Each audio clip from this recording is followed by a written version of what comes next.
15 years ago I was 25 and was finishing my contract, and my then GF of 3 years Natalie was acting increasingly strange. I came back from a 2-month assignment and was prepared to break up with Natalie. She came by and gave me the good news she was pregnant. I asked how far along she was. She said 5 weeks, so I broke it off with her and told her she needed to do better at math. She refused the breakup and insisted the baby was mine, so I told her the following: 1. Paternity test, and 2. If the child was mine, we can talk about financial support and custody arrangements with lawyers. She refused both and told everyone we both knew that I was a deadbeat for knocking her up and leaving her. I told everyone I was on a 2-month assignment when she conceived, but a few insisted for the sake of decency I house her and give her limited support. I consulted a lawyer about this mess, and the lawyer made it very clear that any overt support I give could be seen as me taking responsibility. So I told these friends that, and most dropped it, except one guy, who again insisted that charity couldn't be used as a legal cudgel like that. I told him if he believes that he can house her. He agreed to drop it after that. Child was born, and not even going to do the whole she didn't look like me, because most babies are born with squished faces, and all I saw were the pics she sent me with messages like Emma wants to know where daddy is and shit. She still refused to take any paternity tests. But her constantly showing up with that baby got to the point where I filed in Roe. Fun fact, in my state, a permanent Roe is not, in fact, permanent. It is 2 fucking years long. The only way to get it longer is if there was a violent crime associated. And apparently bugging someone with a baby that's not theirs is not a violent crime. So my life or the last 14 years was me renewing the Roe every 2 years because, once it clears, Natalie shows up again with my not child. I did eventually find a nice girl, get married, and now I have 9-year-old son, Henry. My wife Kim is well aware of Natalie and Emma.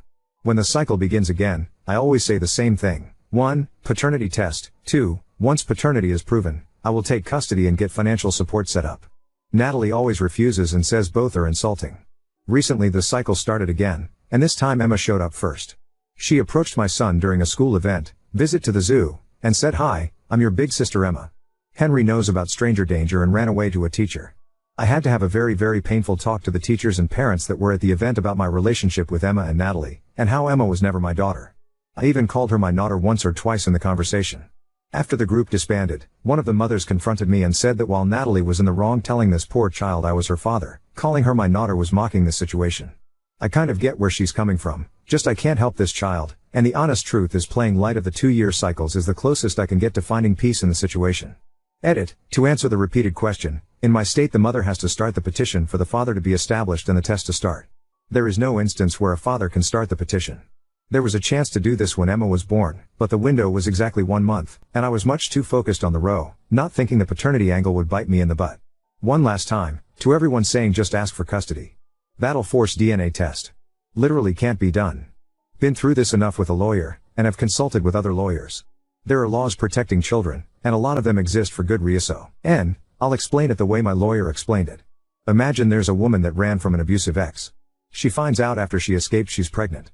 She gives birth, never puts the ex on the birth certificate, never tries to file for support because she wants to get as far away from him as possible.